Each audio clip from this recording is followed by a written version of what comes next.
qo'shiqlaridan yo'nalma durumi, ya'ni yo'nalish kelishligini o'rganamiz. O'zbek tiliga ga deb tarjima qilinadi.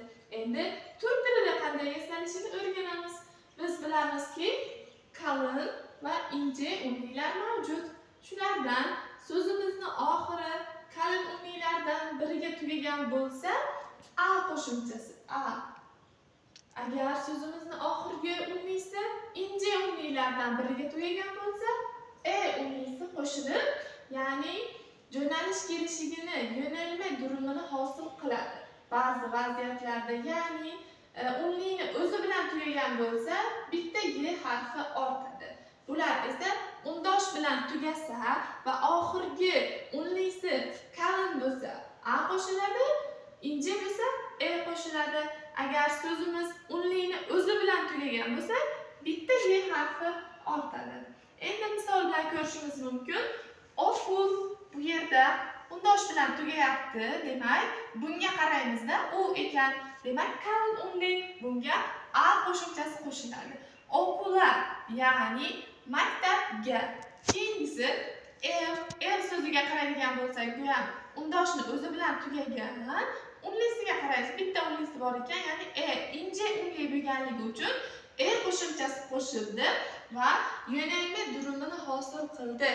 Eve gidiyorum, uyga ketyapman. Okula gidiyorum, maktabga ketyapman. Ya'ni ga bilan tarjima qilinadi. Endi shuning bilan birgalikda ba'zi istisnolarimiz ham bor. Istisnolar qaraymiz.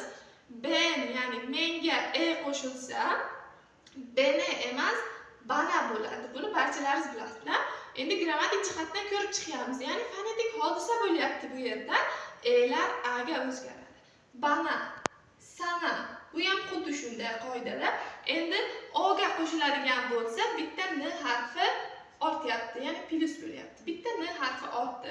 Ona, ya'ni unga, menga, senga, unga deb tarjima qilinadi. Endi ikkinchi istisnomiz ham bor. Qaraymiz, so'zimizni oxiri k bilan tugagan bo'lib, unga yo'nalma durumi qo'shimchasi qo'shilgan bo'lsa, k g ga, ba'zan q ga o'zgaradi. T bilan tugagan bo'lsa, bu t'lar d ga o'zgarishi mumkin. Ch bilan tugasa, j ga o'zgaradi. Buni barchamiz bilamiz, j ga o'zgarishi mumkin. Agar p ga tugagan bo'lsa, b ga o'zgaradi. Bunga bitta misol qilishimiz mumkin. Kitob.